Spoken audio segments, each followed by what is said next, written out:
Yeah. Ladies and gentlemen, welcome back to the stage. Me.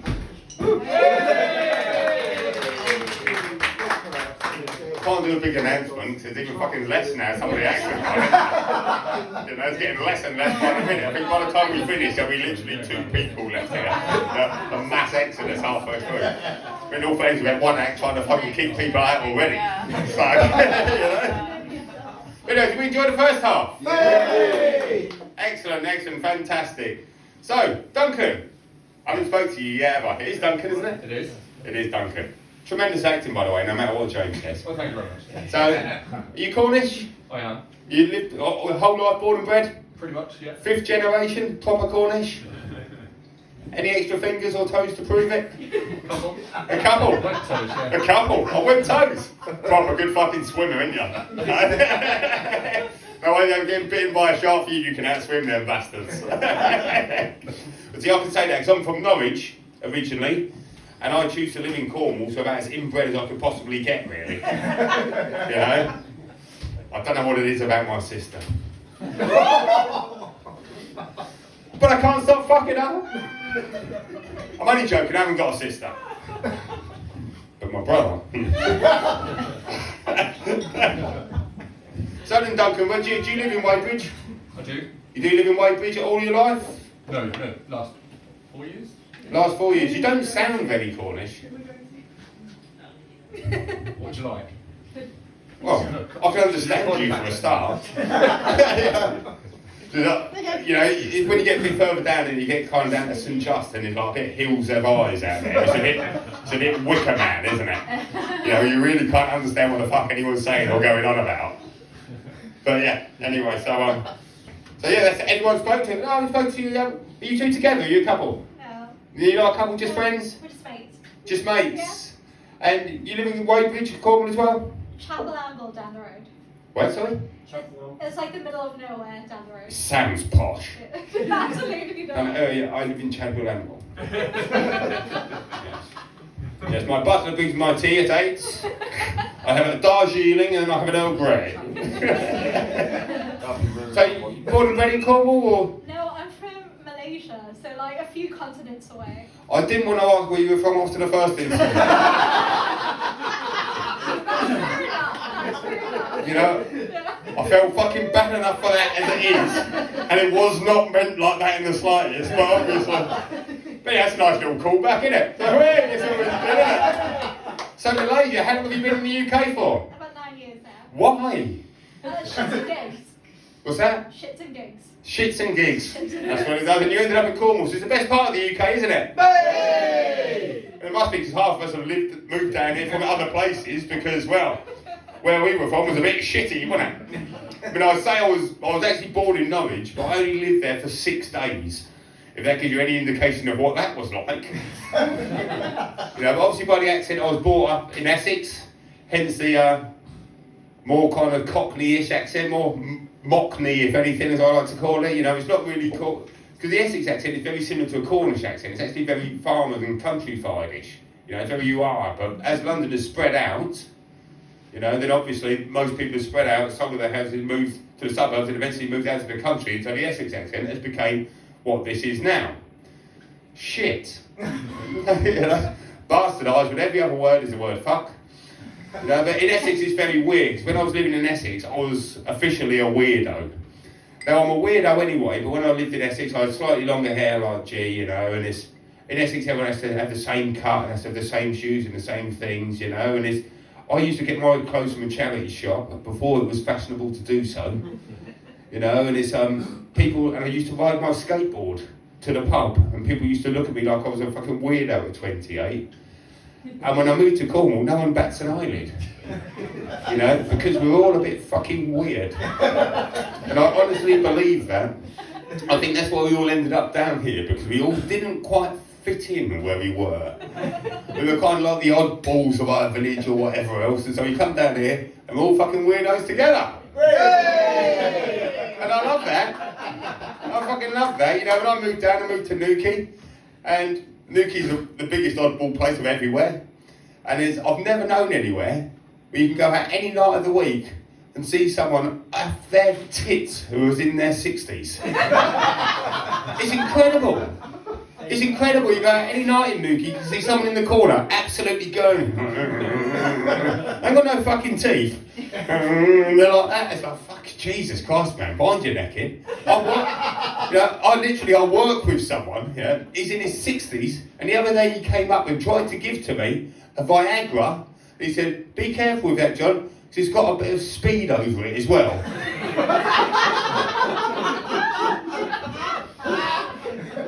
So not only will I have a fucking stonking hard on, I'll have an arse like a fucking steam train. Now that sounds good and well, but I'm 49, my wife's 51, bang on in the menopause, so there's absolutely no chance of anything like that happening. It's great, isn't it? Are you two married? Yeah. Married's good fun, isn't it? Yeah. My wife the other week didn't speak to me for 3 days because I was, and I quote, an arsehole in her dream. Yeah, that last week. It's fucking weird, isn't it? I'm like there, I'm thinking all day, what the fuck did I do yesterday? You know, and I'm running in my head, you okay, darling? Are you okay? You had an affair? She won't even tell me what I've done. I think she fucking hopes I had an affair. Then I might leave her alone with me steam train fucking Viagra penis. You know? Yeah, it's a fucking crazy place, Cole. It really is a mental place. But as I said, I love it down there. I first came down on holiday in 1993 as a fresh-faced 17-year-old. And I was actually going to be driving down here in my said VW camper van. So I had my birthday on the Monday and I had my driving test on the Friday. And I actually done an intensive driving course. I'm going to be driving me and my 3 friends down in my camper van the next day. Fucking so glad I failed. So it probably taken about a week to drive down here. No, but I failed and we ended up having to get a bus down here. But it was fantastic. I mean, it was very different back then. There was actually shops in the high street. Yeah, seriously. And they weren't all charity shops either. Honestly, there was actually shops that were open. It was incredible. Whereas now most of the Cornwall you go around, everywhere's just shut. And there were no Will lives in St Austell, you in St Austell, I'm just outside St Austell. There's not much open in St Austell anymore, is there? No, do you know that St Austell, this is genuinely the truth, is the crime capital of Cornwall. The police station in St Austell is busier than every other police station in the county. I find that remarkable when you think about Camborne and Redruth. I really do. I think it's quite an impressive stat. You know, it's, but yeah, make of that what you will, but that's a true fact. Like, do you know in Cornwall now, I think there's only 14 actual cells in Cornwall. Yeah, police cells. So if you're the 15th, you ain't in Cornwall no more. You're going up to Devon. Or perhaps even further field, and it's just mental. So I'm glad that I got all my arresting days done years ago. You know, 'cause it was only down the road, so you get out nice and early and still go home the next day. It was blinding. But right, so what else should we talk about? So Malaysia, what part of Malaysia was that? Kuala Lumpur. Kuala Lumpur. All I know about that is Madagascar and the films, obviously. I'm about as well travelled as your standard garden snail.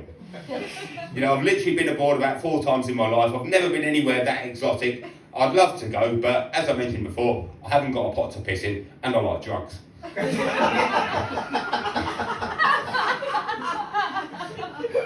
I don't really anymore, I've kind of got out of it, but I mentioned in here last month that I actually did dabble again in the Class A's again at the age of 49. That was an interesting story, but I told that here last month, so I'm not going to tell that one again. Basically, my eyes spinning in my head, staying in an Airbnb, and I couldn't put the lock in, so I couldn't read the numbers. The joys of getting older, innit? The joys of getting older. That's the thing, is these people that were called up to read off the thing, I can't fucking read off the thing if I haven't got my glasses on my hand. Now, if you put the script in the back of the room, I can fucking read that, but I can't read anything here. You know, I've got absolutely no hope with my eyes, absolutely none whatsoever. But, well, do you want to hear another story about my old beat-up Sierra? Yeah. I've got another one. It's actually a worse incident that happened there. Because I mentioned I used to smoke a lot of weed, you know. Big surprise, as you do. And my hobby back then was, I'd drive out of my house in my Sierra, I'd drive to the top of the road, I'd turn left, I drive about 50 yards and I'll turn left again to the bottom of the road and I'll turn left again and I'll park directly behind my house, which is where we used to sit and get stoned before we had a car, and it was still our preferred method for getting stoned. So I was sitting there one night, me and two of my mates, you know, and we're hotboxing the car, which is where you get stoned with leaving the windows open, so you get double stoned, you know? And then came the moment in the night, you know, you're really stoned and you get the munchies. So normally what you do is you drive up to the local garage and you stock up on supplies. You know, you get your Whisper bars, you get your Mars bars, you get your Dr. Peppers. Then we go back and park behind my house again and carry on getting stoned. The benefit is if you see the police come, you can run out and you can be home in 30 seconds. You know, it's great. So we're there one night and we're getting hungry and mate says, come on John, let's go to the garage. So I start the car, put it in first gear. She purrs up like an asthmatic kitten. But it starts, I let the handbrake off and then the engine stops because I've run out of petrol. So like all good teenagers, you're running on fumes, you know. But thankfully I had a petrol can in the boot and the garage wasn't far away. So I thought, I know what I'm going to do. I just walk up the petrol. Being a Cub Scout, I've got my petrol can. I'll go and put some petrol in. So I walked up there and I put in £1.50's worth of petrol. And I walked back to the car and my friend said, John, chuck us an eighth, I want a Skinner. And I said, no problem, mate. Said, here's an eighth of the finest soap bar money can buy. And he sat in the back seat and he started skinning up. Now, I went undo my petrol can, I undone the petrol can, and I went to pour it in. I suddenly realised that I didn't have the hose that's on the petrol can to pour it in, so I thought, how am I going to do this? So I actually done, clever this, I went inside my car and I pulled the interior door panel off and I ripped a bit off it. Genuinely this happened. So I'm going to fashion myself a funnel. So I bend it up into a U-shape and start pouring it in. Obviously petrol's going fucking everywhere. I reckon probably 30% of it actually made it into the petrol tank, you know? So it's there like that, your mate's in the back seat, he's skinning up, my other mate's having a piss in the bush. So I put the petrol cap back on and I think I've got this bit of petrol-laden interior door panel in my hand. So I think, oh no, so I light it and throw it at my friend. So I lit it and I flung it at him. He's jumped out of the way, he's gone under the bush. He's dragged it out under the bush. And he's booted it back at me. Yeah? Now it's coming at me, I've jumped out of the way. Straight under the car, boom! Whole back end of the car goes up in flames. Gospel truth. Gospel truth this is. Fucking explodes into a bit of fire. Now I'm brought up in the 80s, yeah? So are my friends. Now we know, we were raised on the A-team. If there's a fire, that fucking car's going to explode. So we went off.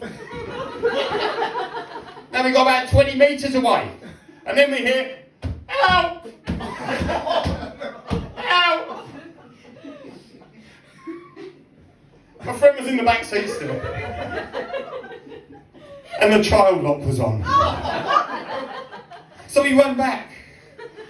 We open the door, we get him out, and we all run off. And then we started thinking, why are we running off?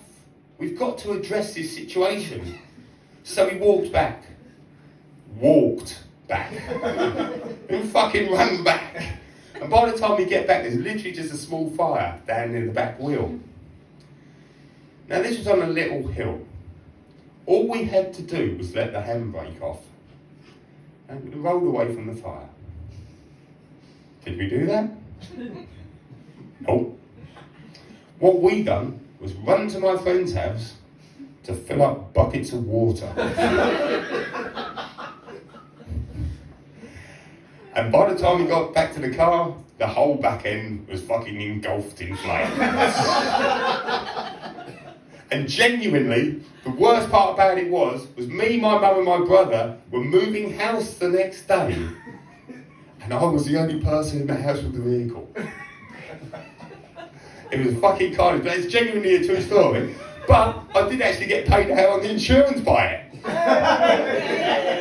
Fuck knows, I can't explain it. Anyway, are we ready for our next act of the night? I've got to say, we're only down to 2 acts this night because someone fucking dropped out as he's coming his way, so start cheering! And just raise the roof for cheers!